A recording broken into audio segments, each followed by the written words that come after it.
Toute l'actualité politique et parlementaire, c'est le journal de 19 h de Public Sénat. Bonsoir à tous. Voici les titres de ce 1er mai. D'abord, une forte mobilisation syndicale partout en France. L'anti-sarkozysme était très présent dans les cortèges, alors que Bernard Thibault de la CGT annonce, pour le confirmer, qu'il votera Hollande.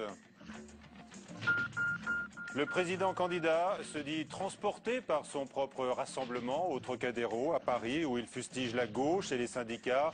François Hollande, lui, transforme son hommage à Pierre Bérégovoy en meeting en plein air à Nevers, où nous retrouverons tout à l'heure Pierre Bonde-Joseph.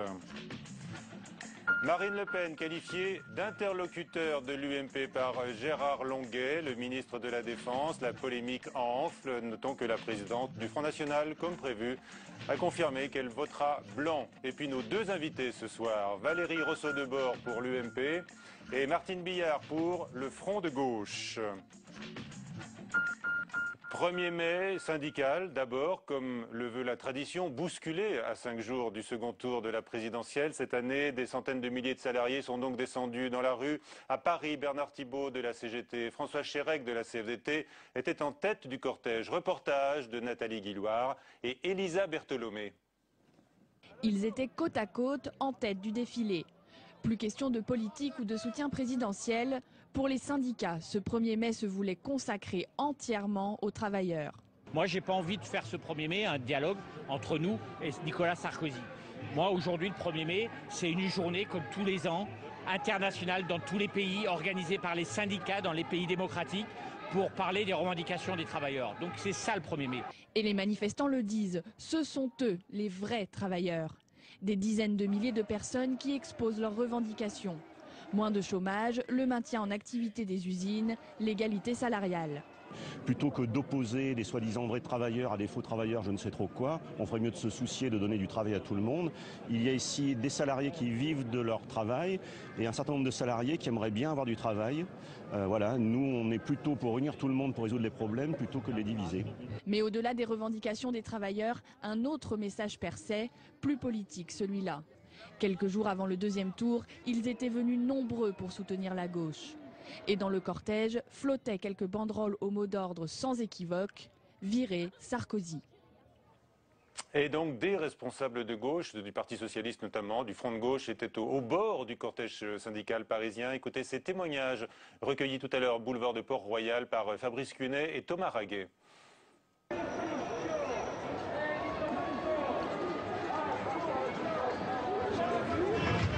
Les salariés, les Français, les citoyens, les petits, les moyens. Il a essentiellement, pendant 5 ans, servi les gros, les puissants, les riches.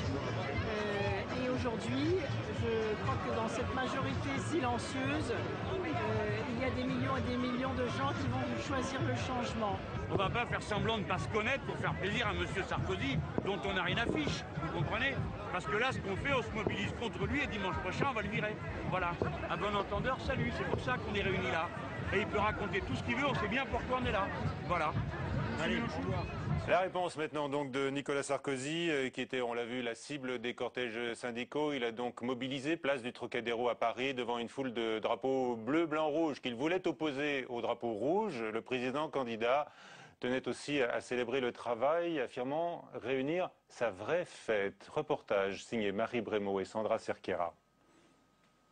Le travail, l'effort, des valeurs chères à Nicolas Sarkozy. Le candidat président les a exaltés durant 40 minutes devant des milliers de personnes massées au Trocadéro, se permettant même de faire la leçon aux syndicats. Laissez le drapeau rouge, laissez les partis, remplissez la mission qui est la vôtre dans une démocratie. Parce que ceux que vous soutenez aujourd'hui ne vous le rendront pas. Laissez de côté les partis. Car votre rôle n'est pas de faire de la politique. Mais dans la foule, il s'agit surtout de soutenir son candidat. On va gagner! On va gagner! À J-5 du second tour, les sympathisants UMP y croient. Le 1er mai n'est pas seulement pour tout le monde, que les socialistes ou les syndicalistes, mais pour tous les Français. Donc on est venu marcher, se rassembler autour de Nicolas Sarkozy. Et demain, on ne veut pas être la Grèce, le peuple grec, ni le peuple italien, ni le peuple espagnol. On est le peuple français et on se défend demain pour notre avenir, l'avenir de nos enfants et l'avenir de nos grands-parents. Voilà, la France forte, c'est juste ça. La France forte, incarnée par Nicolas Sarkozy, des électeurs UMP commencent pourtant à trouver des choses à redire. La droitisation du discours ces derniers jours suscite clairement une certaine gêne. La droite, c'est une grande famille. Dedans, il y a un peu de tous les bords. Et ce qui me dérange, c'est effectivement le discours un peu plus franco-français. Voilà, on va dire ça. Une liberté de parole que n'ont pas tous les membres de la grande famille UMP. Après le 6 mai, les langues sans doute commenceront à se délier. On a donc assisté d'une certaine manière à un dialogue à distance entre Nicolas Sarkozy et François Hollande. Ce matin, le candidat socialiste a rendu un hommage à l'ancien Premier ministre Pierre Bérégovoy à Nevers, mais il a longuement pris la parole pour affirmer que le 1er mai ne doit pas être une bataille contre le syndicalisme. Reportage de Julie Hulin et Pierre Bonde-Joseph. Officiellement, il est venu rendre hommage à Pierre Bérégovoy qui s'est suicidé il y a 19 ans. Mais en venant en terre mitterrandienne, François Hollande a choisi de manier les symboles, lui qu'on compare si souvent au seul président socialiste de la Ve République. Sa façon de parler, de s'affirmer, de dire ce qui va pas, ce qu'il pense, comment il va faire et tout.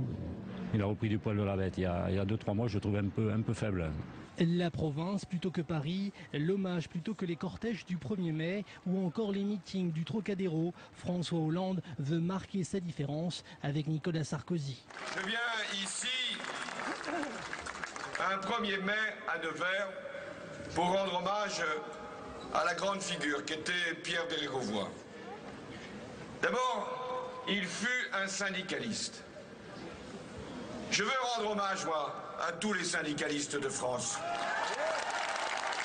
Le 1er mai peut être un moment où un candidat s'exprime, où un candidat donne son point de vue sur le travail.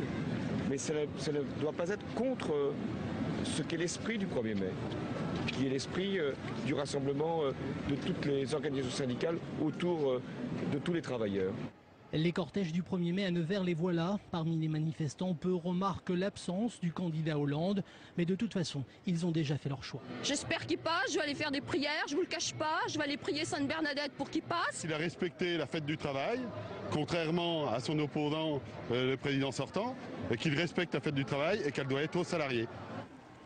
Fin du discours, le candidat François Hollande s'attarde quelques instants. Des instants de répit avec la foule venue le voir avant le duel télévisé qui l'attend demain. Alors nous retrouvons Pierre Bonde-Joseph à Nevers. Bonsoir Pierre Bonde-Joseph. François Hollande s'est présenté comme le successeur de François Mitterrand. D'ailleurs, il a pris la parole là où l'ancien président avait rendu hommage à Pierre Bérégovoy il y a donc 19 ans cette année. Oui, Michel, tout à fait. Depuis le début de cette campagne, François Hollande a inscrit ses pas dans ceux de François Mitterrand, s'en inspirer sans toutefois disparaître dans l'ombre du patriarche. Tout d'abord, il y a les mêmes gestes, les mêmes postures, comme lors de ce discours, comme vous l'avez dit, devant le Palais Ducal, la même où François Mitterrand avait pris la parole il y a 19 ans, après la mort et le suicide de Pierre Bérégovoy. Pour les militants socialistes nivernais que l'on a rencontrés, il y a aussi chez les deux hommes la même proximité avec les gens, la même passion des territoires. Mais la comparaison s'arrête là, Michel, pour la stature de chef d'État, pour les réformes. Dans le cœur des militants socialistes nivernais, il n'y a qu'un seul François. François Hollande qui a tardé à venir ici endosser le costume sur ces terres mitterrandiennes. François Hollande qui a finalement fait le bon choix il y a un an en venant ici, puisqu'il a terminé premier à la primaire socialiste devant un autre prétendant à l'héritage mitterrandien, un enfant du pays. Vous l'aurez reconnu, Michel, il s'agit de Arnaud Montebourg. Merci Pierre Bonde-Joseph. À Paris, notons-le, un hommage a été rendu comme chaque année d'ailleurs à la mémoire de Brahim Bouharam, ce jeune tué il y a 17 ans par des skinheads sur le trajet emprunté par le cortège du Front National. Les participants, parmi lesquels Eva Joly, Jean-Luc Mélenchon, ont jeté des bouquets de fleurs à l'endroit où le jeune Marocain avait été précipité dans la Seine. Le maire de Paris, Bertrand Delanoë, avait procédé auparavant à un dépôt de gerbes que l'on a vu à l'instant sur ces images. Marine Le Pen, donc, comme prévu, renvoie Nicolas Sarkozy et François Hollande dos à dos. Elle a confirmé qu'elle voterait blanc le 6 mai, son objectif étant les législatives. Mes chers compatriotes, chacun d'entre vous fera son choix, en son âme et conscience, selon sa sensibilité, en espérant, pas trop je le sais, des promesses de campagne qui fanent aussi vite qu'elles fleurissent.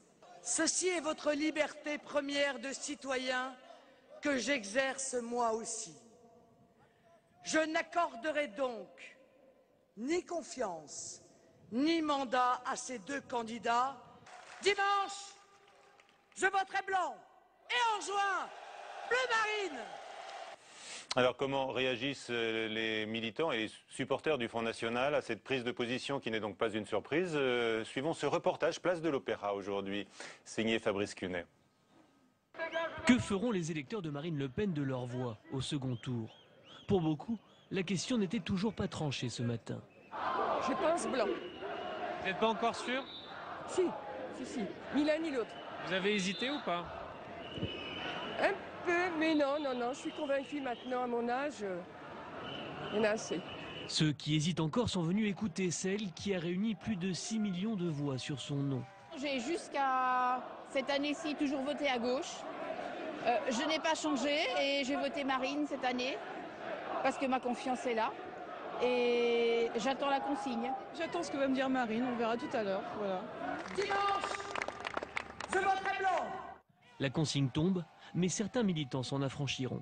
Je pense que le plus mauvais, c'est évidemment le candidat de gauche, Hollande. Et je ne peux pas prononcer le nom de l'autre. Et je mettrai une pince à linge pour aller voter. Voilà.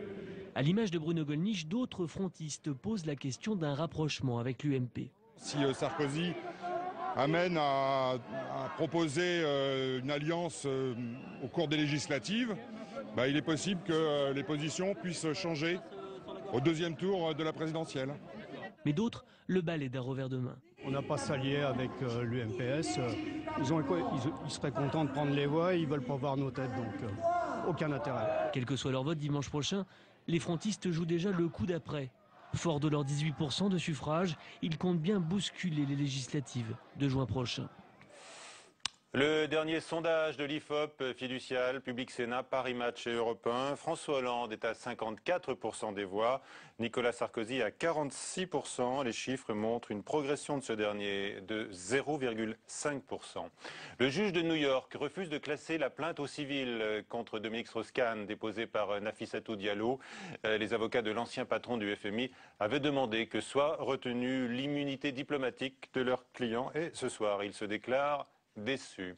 Avec nous, donc, je vous les ai présentés en début de journal, Valérie Rousseau-Debord pour l'UMP, bonsoir. Bonsoir. Et Martine Billard pour le Front de Gauche, bonsoir. Et merci à toutes les deux d'être parmi nous ce soir. D'abord, quel bilan faites-vous l'une et l'autre de ce 1er mai, Madame Rousseau-Debord? Écoutez, un 1er mai qui a permis à chacun de s'exprimer. Nicolas Sarkozy a souhaité effectivement de faire de cette journée un rassemblement avec un discours unitaire qui s'adressait à l'ensemble des Français, qu'ils aient voté pour les uns ou pour les autres, appelant effectivement derrière cette bannière du travail qui est une valeur qui appartient à tout le monde, d'avoir une expression et un rassemblement fort. Je suis très heureuse d'avoir vu autant de monde au Trocadéro cet après-midi et je suis très heureuse du discours qu'a fait Nicolas Sarkozy. Un moment de rassemblement. Martine Aubry a parlé d'un moment de division. Un de plus à attribuer ça appartient à Martine Sarkozy. Aubry, si vous voulez. Ce n'est pas se diviser que de pouvoir manifester, faire un meeting. Et encore une fois, le 1er mai appartient à tous les Français. Martine Billard, quel bilan vous faites de ce 1er mai, vous? Le 1er mai, il ne faut pas oublier que c'est la journée internationale de défense des droits des travailleurs et ça se déroule dans tous les pays démocratiques. Des travailleurs sont morts pour défendre ses droits. Donc c'est ça d'abord la journée le 1er mai, donc c'est effectivement une manifestation appelée par l'intersyndicale. Il y a 4 syndicats, 4 confédérations syndicales françaises qui appelaient aujourd'hui en France. Alors Nicolas Sarkozy, pour vous, et donc, il a fait main basse. à côté, vous aviez 2 rassemblements politiques. Souvent, ils ont le droit d'avoir des rassemblements politiques. C'est À pas côté, politique, un rassemblement politique du Front National, un rassemblement politique du président sortant. Bon, c'est leur droit, mais c'est une autre chose. Il y a une manifestation syndicale et d'un autre côté, 2 rassemblements politiques. Entre parenthèses, d'ailleurs, 200 000 personnes, c'est infaisable. Ça ferait 9 personnes au mètre carré au Trocadéro, ce qui est assez difficile. Vous n'étiez pas aussi serré quand même, Valérie Rousseau-Debord. Il y avait vaguement des avenues aussi, les avenues étaient pleines. Moi, ce que je vois, c'est qu'en fait, l'intersyndicale, c'était le Parti Socialiste et le Front de Gauche. Donc très clairement, c'était la CFDT, la CGT, il y avait des drapeaux l'UNSA, Parti Socialiste, il y avait des drapeaux Pas dans la Front de gauche. manifestation. Il y avait effectivement des gens qui étaient là. Il y avait Monsieur Thibault qui a appelé. La manifestation n'est pas terminée. Monsieur Thibault qui a appelé à voter pour François C'est son Hollande. Donc droit on de voit très citoyen. bien qu'il y a une captation par le François Hollande qui veut capter le monde syndical. Donc c'est complètement dévoyé en fait, ce 1er mai. Le 1er mai, il y a toujours eu des le prises de 1er mai, position le 1er mai, de ça soutien. doit être pour tous les travailleurs. Il n'y a pas des travailleurs de droite et des travailleurs de gauche. Non, mais il y a des ils ont travailleurs. le droit les travailleurs Or viennent là- manifester avec leurs syndicats Non, pour la là, ils sont défense captés. des droits des travailleurs. Ils sont On absolument pas captés. essaye de leur expliquer qu'ils doivent voter François Mais personne- Hollande. Bien sûr que personne si. leur capte rien. À partir du moment où M. Thibault dit qu'il faut Monsieur voter Thibault, et à que titre dans la personnel, manifestation, dit, comme Madame Parizeau, il ne faut pas oublier, dans a la trouvé manifestation, Monsieur Sarkozy extraordinaire. Madame Elle, on lui Parizeau reproche ne pas. fait pas une manifestation, ne fait pas un 1er mai pour appeler à voter Monsieur Vous reconnaissez que Sarkozy. Madame Parizeau a pris parti pour Monsieur Sarkozy, que personne dans votre groupe Oui, mais politique, pas au 1er personne mai. lui reproche. Le 1er mai, c'est la fête de Bizarrement. tous les travailleurs. C'est quand même pas une fête, étonnant. c'est un moment de C'est défense des à droits des croire travailleurs. qu'il y a des travailleurs de droite et des travailleurs de Pas du gauche. tout. Il n'y a pas de Dans travailleurs les de droite et syndicats, on travailleurs demande de pas la gauche. carte politique. Eh bien, c'est ça le problème. C'est qu'en fait, Non, c'est pas le aujourd'hui, problème, c'est les vous qui avez fait un syndicats rassemblement politique anti-syndicaux. se sont dévoyés en se Les syndicats ne politisant. sont pas dévoyés. Vous, Et vous nous avez fait avec souhaitons, Nicolas Sarkozy nous, un rassemblement demain, politique anti-syndical. avoir clairement Et que, d'ailleurs, une dans son relation intervention que rénovée j'ai eu l'occasion de avec dire, les syndicats, effectivement, sont afin- beaucoup d'attaques contre les syndicats. non, afin que les syndicats justement baissent leur drapeau rouge pour prendre le drapeau de la Ils ont le droit d'avoir les République. couleurs des drapeaux qu'ils veulent. Ils ont d'ailleurs des Ça drapeaux veut de toutes dire- les couleurs. Non. Si vous alliez à la manifestation, vous auriez vu, il y avait le drapeau de la CFDT est un drapeau Là, il y a un orange, le drapeau rouge de- à la télévision. Et, Mais- La télévision a filmé un drapeau rouge, mais elle a le droit. Vous savez, le drapeau rouge, vous savez pourquoi? Le drapeau bleu, blanc, rouge, il y a du rouge dedans aussi. Oui, il y a peut-être. du bleu et du blanc. Alors, Mais expliquez-vous oui. sur les drapeaux, Bon. justement, parce que Donc, Nicolas Sarkozy a voulu opposer le drapeau bleu-blanc-rouge au drapeau rouge. Martine c'est Billard, une vous estimez absurdité. que le drapeau bleu-blanc-rouge vous appartient tout Mais autant? absolument. D'ailleurs, vous avez remarqué que dans tous les meetings du Front de Gauche, il y avait aussi le drapeau blanc-rouge et que nous chantions beaucoup. aussi la Marseillaise. Donc, c'est Après le drapeau l'international. national, le drapeau de la France. Et donc, oui, c'est le drapeau absolument de tout le monde. Mm. Et à côté, les syndicats ont leur bannière syndicale, comme dans tous les pays du monde. Et chacun a la couleur qu'il choisit de sa bannière syndicale. Et Valérie je ne vois pas Rousseau-Deborah, pourquoi le les président de la République syndicats en remettrait en et cause. la Nous- gauche peut agiter aussi le drapeau bleu-blanc-rouge. Ah non, mais le drapeau bleu rouge appartient à tous les Français, comme la fête du travail appartient à tous les Français. Nous, ce que nous ne souhaitons pas, c'est qu'en fait, un syndicat, principalement la CGT, capte la journée du 1er mai pour appeler, parce que l'intersyndicale a appelé à voter contre... Non, mais c'est l'intersyndicale qui Non, mais manifestait. moi, au cas ce où que vous je n'auriez pas dis, remarqué. c'est que M. Thibault a appelé à voter Alors, contre c'est Nicolas son droit de Sarkozy. citoyen. Et que dans le cortège, il y avait clairement des appels à voter contre Nicolas Sarkozy, ça ce n'est pas le droit des acceptable. syndicalistes. Comment ça, Ce vous n'est voulez pas l'interdire par la loi acceptable. que les- Non, que les ça veut dire qu'en manifestants fait, le puissent- 1er mai pour vous n'appartiendrait que aux gens de gauche, et Les ça ce n'est mais pas du tout. normal. Les syndicalistes font le bilan de la politique menée pendant 5 ans par le président sortant. Ils ont conclu que ça a été 5 ans d'attaque contre le droit du travail, sans quoi ils n'ont pas tort. Bon, et donc, du coup, ils disent nous ne voulons pas continuer avec ce président. Alors on Nous va voulons- avancer. voilà, c'est tout. On va avancer.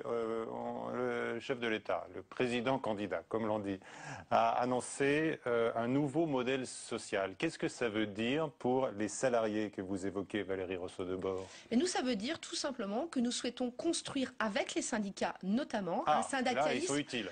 syndicalisme fort. Aujourd'hui, les syndicats représentent à peine 8% des salariés en France, ce qui est ridiculement Alors, petit. le nouveau modèle social. Notamment par rapport à ce qui se passe dans les pays du Nord, par rapport à l'Allemagne, par rapport à la Suède. Nous, ce qu'on souhaite, c'est que les syndicats soient plus forts, plus représentatifs, afin d'avoir en face de nous des interlocuteurs réels. En face de nous, aujourd'hui, nous avons des interlocuteurs qui ne représentent personne. Il est nécessaire demain que ces interlocuteurs-là soient forts, puissants. Pour cela, il faut qu'ils arrêtent de faire la politique. Il faut qu'ils fassent du syndicalisme, qu'ils défendent les intérêts, effectivement, des salariés, des travailleurs, des gens qui, tous les jours, font marcher et vivre ce pays, et qu'ils soient clairement en capacité d'avoir une force de négociation avec nous. Nous l'avons commencé d'ailleurs, et c'était un des axes forts de rénovation de François Fillon sous ce mandat, et nous souhaitons le continuer pour faire en sorte justement d'avoir des interlocuteurs D'accord, mais valables. alors, pour quel modèle social? Ça veut dire quoi?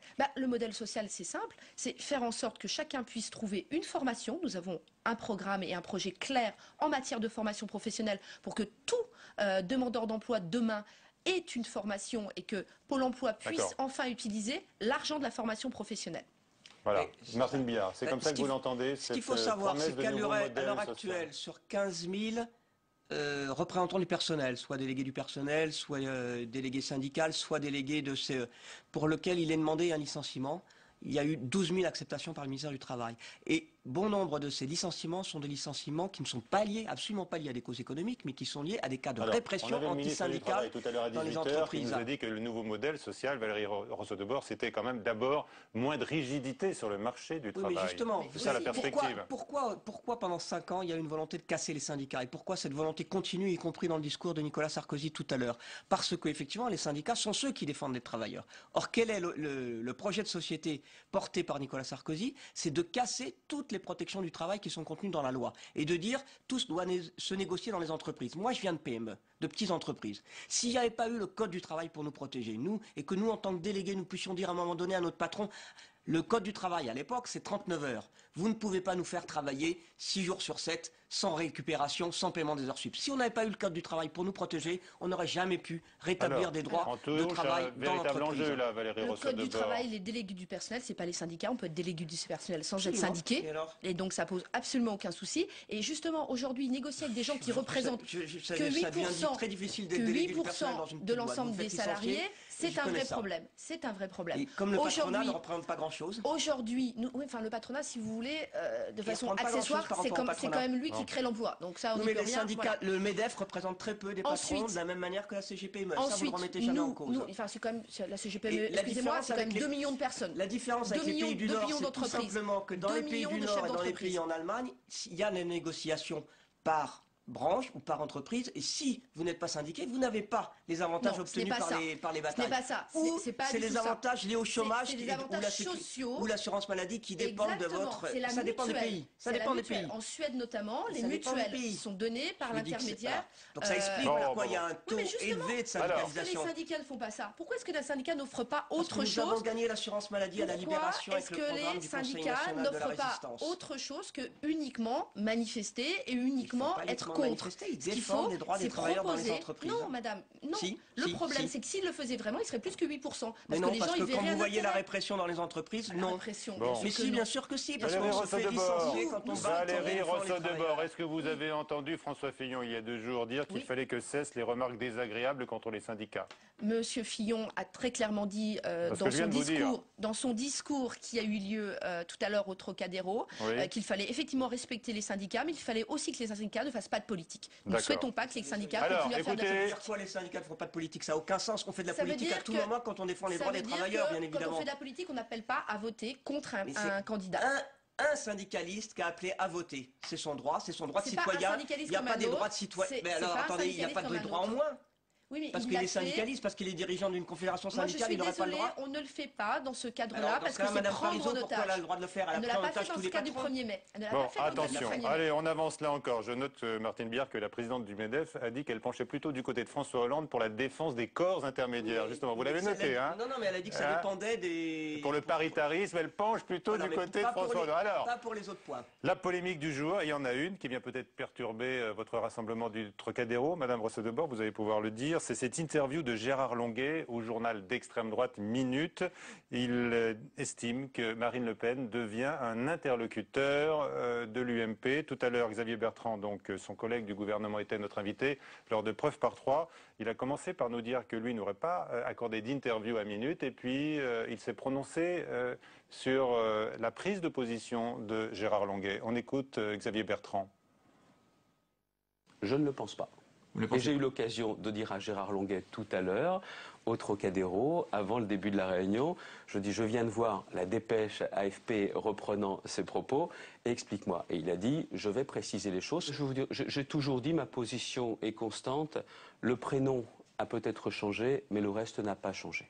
Voilà, Xavier Bertrand considère donc que Marine Le Pen n'est pas un interlocuteur, on va garder le masculin de Gérard Longuet, de l'UMP. Est-ce que vous êtes choquée, Valérie Rousseau-Debord? Nous, ce que nous considérons, c'est que l'interlocuteur, c'est les électeurs du Front National, les électeurs du Front de Gauche, les électeurs de François Bayrou, l'intégralité des personnes qui se sont portées sur les 8 candidats qui n'ont pas été qualifiés au second tour pour l'élection présidentielle. Il n'y a pas de 3e tour aux élections présidentielles. Eh bien, non, mais il y a les législatives. Hein, et puis, oui, mais ce n'est pas la même chose. Législatives, si vous voulez, ce n'est pas le 3e tour des élections présidentielles. Il y a 2 tours à l'élection présidentielle et nous nous adressons à l'ensemble du peuple français, quel que soit d'ailleurs son vote du premier tour. Vous regrettez cette déclaration de Gérard Longuet? Elle appartient à Gérard Longuet. Moi, je ne l'aurais pas faite. Ouais, elle appartient à Gérard Longuet. Par contre, parler aux électeurs du Front National n'est D'accord, pas un délit. C'est pas le sujet. Là, on parle de Marine Le Pen. Nous ne nous adressons pas aux gouvernants du Front National, nous nous adressons aux électeurs du Front National, mais aussi aux électeurs du Front de gauche, j'insiste par rapport à ça, qui ont érigé le volontarisme politique dont a su faire preuve d'ailleurs M. Mélenchon comme force politique. En termes de volontarisme politique, entre Nicolas Sarkozy et François Hollande, il n'y a pas photo. Moi, j'aurais voté Front de gauche au premier tour, je voterai Nicolas Sarkozy au deuxième. Martine Billard, comment est-ce que vous réagissez à cette prise d'opposition de Gérard Longuet, sachant que vous avez proposé aujourd'hui même un bouclier anti-extrême droite à Martine Aubry dans le cadre des législatives? Monsieur Longuet est ministre de la Défense de la France. Il donne donc une interview dans un journal d'extrême droite. Alors peut-être qu'il retrouve ses amours de jeunesse, mais on pouvait se dire qu'il avait abandonné. Maintenant, visiblement, il les retrouve et c'est quand même un peu inquiétant parce que ce qu'il propose, c'est effectivement une alliance UMP-FN. C'est pas il parle pas aux électeurs. Il parle pas d'alliance. Oui, mais quand il dit Madame Le Pen, il parle pas des électeurs. Madame Le Pen peut être un interlocuteur, c'est ça qu'il propose. C'est de fait une possibilité d'alliance entre l'UMP et le Front National. Il fait la différence en tous les cas entre elle et son père. Oui, mais faut-il en faire une selon vous? Non, bien sûr que non. Ce sont les mêmes. Bien sûr que non. C'est exactement la même politique. Ça a été toute la campagne du Front de gauche de démontrer que c'est exactement les mêmes propositions politiques, quel que soit le vocabulaire utilisé. Et je crois que ceux qui ont essayé justement de nous vendre Madame Le Pen dédiabolisée, le résultat est là. Quand on regarde le programme du Front National, quand on écoute ces propositions, ce sont des propositions qui sont strictement des propositions historiques de l'extrême droite en France depuis le début où son père était à la tête de l'extrême droite. Est-ce que Gérard Longuet a pu se sentir encouragé par la tournure prise par la campagne de Nicolas Sarkozy dans l'entre-deux tours? Vous avez noté la formule du philosophe Luc Ferry l'autre jour qui estimait, pour le dénoncer, qu'il y avait une forme de retour en arrière ambigu. Oui, on ne peut pas dire ça, parce que si vous regardez les choses avec attention, ce que vous faites, entre le premier tour et le deuxième tour, aucune des propositions de Nicolas Sarkozy n'a été modifiée. Nous avons dit avant le premier tour que nous étions contre le... C'est pas tout à fait la même campagne. Je suis désolée, mais nous avions fait aucune proposition différente. Nous parlons beaucoup, notamment du désendettement, de la problématique de la règle d'or. Nous en parlons beaucoup. Vous remarquerez d'ailleurs que dans les différents... La présomption de légitime défense chez les policiers, ça n'existe pas. Ça n'existe pas. Enfin, non, mais sur la présomption de légitime défense sur les policiers, il s'agirait d'étendre ce qui existe pour les militaires, parce que ça existe pour les militaires, pour les gendarmes. Il s'agit d'y réfléchir. Ce n'est pas une proposition, il s'agit d'y réfléchir. Donc ce procès en droitisation est parfaitement abscon. D'accord. Martine Billard, quelle est la nature de votre vote François Hollande pour le second tour? Vous qui avez soutenu donc évidemment Jean-Luc Mélenchon, vous allez voter avec enthousiasme pour le candidat socialiste? Nous l'avons dit au niveau du Front de gauche, tous ensemble, dès le premier tour, dès le soir du premier tour, pour nous, pour ce que nous voulons faire, la première étape, c'est de chasser Nicolas Sarkozy du pouvoir, parce que c'est un danger public. Pas un vote de soutien. C'est un danger public pour le droit social et pour le droit public en France. Donc nous utilisons le bulletin François Hollande pour chasser Nicolas Sarkozy. Pas pour installer François Hollande. Mais il sera élu président de la République, parce que oui, nous disons qu'entre les deux, il vaut mieux François Hollande président de la République que Nicolas Sarkozy. Mais bien évidemment que nous avons beaucoup de désaccords sur les propositions. Sinon, nous n'aurions pas présenté un candidat à l'élection présidentielle si les désaccords avaient été minimes. Mais vous serez heureuse dimanche soir? De chasser Nicolas Sarkozy, bien sûr. De chasser Nicolas Sarkozy, je serais très très heureuse et je pense que nous serons beaucoup à faire la fête dans ce pays. Écoutez, moi je crois très sincèrement que nous, avec enthousiasme, nous sommes unis pour un candidat et nous n'appelons pas à voter contre, nous appelons à voter pour la France, pour une France forte, pour une Europe forte. Merci à toutes les deux d'avoir accepté cet échange et ce dialogue sur notre plateau. La question du nouvelobs.com aujourd'hui, Bernard Thibault qui annonce donc qu'il vote Hollande et qui appelle à faire barrage à Nicolas Sarkozy. Sort-il de son rôle de syndicaliste? Vous avez répondu non à 70%. À 22h, Sonia... Vous ne pensez pas comme la majorité donc des 70% qui sont des internautes du Nouvel Obs. Voilà. Valérie Rousseau-Debord, on l'aura compris. À 22h, Sonia Mabrouk pour le prochain journal sur Public Sénat. À suivre sur la chaîne parlementaire Assemblée nationale, un documentaire. Bonsoir et à demain à 19h.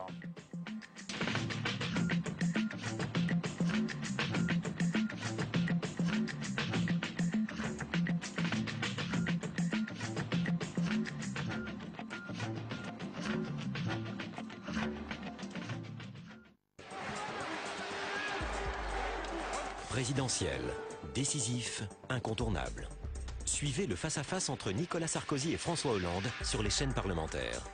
À l'issue du débat, décryptage, analyse, réaction avec les rédactions des deux chaînes politiques, mercredi à 20h30.